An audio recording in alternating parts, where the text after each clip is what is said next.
রামনবমী, দুর্গাপূজা গন্ডগোল হলে দুর্গাপূজাই বন্ধ করে দেওয়া হবে। রামনবমীর মিছিলে অনুমতি হাইকোর্টের। শর্ত সাপেক্ষ রামনবমীর মিছিলে অনুমতি দিল কলকাতা হাইকোর্ট। অঞ্জনী পুত্র, সেনা এবং বিশ্ব হিন্দু পরিষদ কখন কখন মিছিল করতে পারবেন? ধাতুর তৈরি কোনো অস্ত্র রাখা যাবে না মিছিলে। আর কি কি শর্ত বেঁধে দিয়েছেন কলকাতা হাইকোর্ট? শর্ত সাপেক্ষ হাওড়ায় রামনবমী মিছিলের অনুমতি দিল কলকাতা হাইকোর্ট। শুক্রবার হাইকোর্টের বিচারপতি তীর্থশঙ্কর জানিয়েছেন যে যে শর্ত দেওয়া হচ্ছে সেগুলি মেনে রামনবমী মিছিল করতে পারবেন অঞ্জনী পুত্র সেনা এবং বিশ্ব হিন্দু পরিষদ। তবে ধাতু দিয়ে তৈরি কোনো অস্ত্র নিয়ে আসা যাবে না মিছিলে। সেই সঙ্গে কোনো সংগঠন কতক্ষণ মিছিল করতে পারবেন, তাতে কতজন অংশগ্রহণ করতে পারবেন তা একেবারেই বেঁধে দিয়েছেন কলকাতা হাইকোর্ট। আর সেই রেশ ধরেই দুর্গাপুজোর প্রসঙ্গ উত্থাপন করেন বিচারপতি ঘোষ। তিনি প্রশ্ন তুলেছেন, দুর্গাপূজায় কোথাও গন্ডগোল হলে কি পুরো পুজোই বন্ধ করে দেওয়া হবে? রামনবমীর মিছিলের জন্য হাইকোর্টের মামলা। আর সেই প্রশ্নের উত্তরের মধ্যেই রামনবমীর মিছিলের অনুমতি দেওয়ার কারণ যে লুকিয়ে আছে সেটা বুঝিয়ে দিয়েছেন হাইকোর্ট। যে মিছিল নিজেদের নির্ধারিত রুটের করার আবেদন জানিয়েছেন কলকাতা হাইকোর্টের দ্বারস্থ হয়েছিলেন অঞ্জনী পুত্র সেনা এবং বিশ্ব হিন্দু পরিষদ। দুই সংগঠনের তরফে দাবি করা হয়, তারা যে রাস্তা দিয়ে মিছিল করতে চাইছেন তা প্রশাসন বদলে দিচ্ছেন। নিজেদের নির্দিষ্ট রুট ধরেই রামনবমীর মিছিল করার অনুমতি চায় হাইকোর্টে। কোন কোন শর্ত মেনে চলতে হবে? সেই পরিস্থিতিতে হাওড়া স্থানীয় মানুষেরাও হাইকোর্টের দ্বারস্থ হন। সেই পরিস্থিতিতে হাওড়া স্থানীয় মানুষেরাও হাইকোর্টের দ্বারস্থ হন। সব পক্ষের সওয়াল জবাব শোনার পরে শুক্রবার হাইকোর্ট জানিয়েছেন, শর্ত সাপেক্ষ মিছিল করতে পারবেন অঞ্জনী পুত্র সেনা এবং বিশ্ব হিন্দু পরিষদ। হাইকোর্টের কি কি শর্ত বেঁধে দিয়েছেন তা এক নজরে। ধাতু দিয়ে তৈরি কোনো অস্ত্র মিছিলে নেওয়া যাবে না।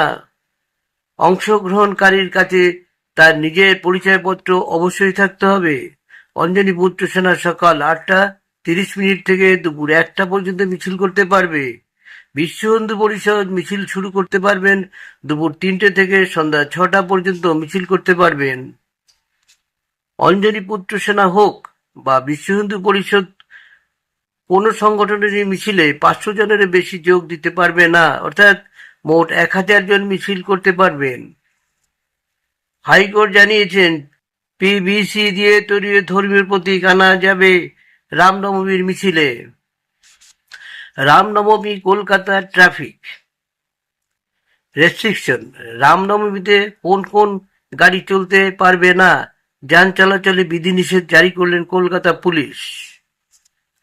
রামনবমীতে কলকাতায় গাড়ি চালাবার কিছু কিছু বিধিনিষেধ জারি করা হলো। আগামী রবিবার রামনবমী পালন করা হবে। সেই দিন বিভিন্ন শোভাযাত্রা হওয়ার কথা আছে। আর সেই অবহে কলকাতা ট্রাফিক পুলিশের রামনবমীতে কলকাতায় গাড়ি চলাচলের উপরে বিধিনিষেধ জারি করা হলো। আগামী রবিবার 6 এপ্রিল রামনবমী পড়ছে, আর সেদিন কলকাতার বিভিন্ন প্রান্তে একাধিক শোভাযাত্রা আয়োজন হতে পারে অনুমান করা হচ্ছে। সেই পরিস্থিতিতে রামনবমীর দিনে কলকাতায় যান চলাচলের উপরে আংশিকভাবে বিধিনিষেধ জারি করছেন। বৃহস্পতিবার সন্ধ্যায় কলকাতা ট্রাফিক পুলিশের তরফে বিবৃতি জারি করে জানানো হয়েছে, রবিবার কলকাতা পুলিশের আওতাধীন এলাকায় 12 ঘন্টা পণ্যবাহী গাড়ি কয়েকটি বাদে চলাচলের উপরে নিষেধাজ্ঞা থাকছে। তাছাড়া আর কোনো রকমের বিধিনিষেধ জারি করা হয়নি। রামনবমীর জন্য যান চলাচলে কি নিয়ন্ত্রণ করা হয়েছে? রবিবার বেলা 12টা থেকে মধ্যরাত 12টা পর্যন্ত পণ্যবাহী গাড়ি চলাচলের উপরে নিষেধাজ্ঞা থাকছে।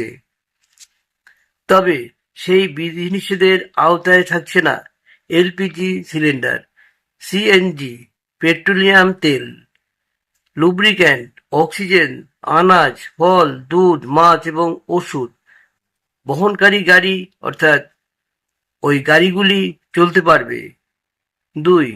ডিউটিরত ট্রাফিক পুলিশ যদি প্রয়োজনে মনে করেন তাহলে শোভাযাত্রার রুটে গাড়ি চলাচল নিয়ন্ত্রণ করতে দিতে পারবে।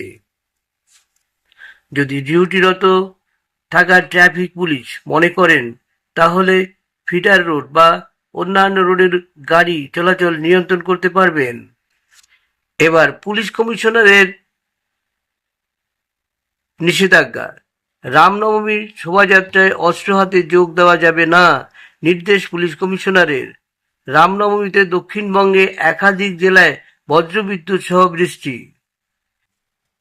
আলিপুর আবহাওয়া দপ্তরের তরফে জানানো হয়েছে, দক্ষিণবঙ্গের জেলাগুলির মধ্যে রবিবার উত্তর চব্বিশ পরগনা, দক্ষিণ চব্বিশ পরগনা, পূর্ব মেদিনীপুর, মুর্শিদাবাদ এবং নদিয়ার একটি বা দুটি অংশে বজ্রবিদ্যুৎ সহ হালকা বৃষ্টি হবে। দক্ষিণবঙ্গের বাকি 10টি জেলায় কলকাতা, হাওড়া, হুগলি, পশ্চিম মেদিনীপুর, ঝাড়গ্রাম, পুরুলিয়া, বাঁকুড়া, পূর্ব বর্ধমান, পশ্চিম বর্ধমান এবং বীরভূমে আবহাওয়া শুষ্ক থাকবে।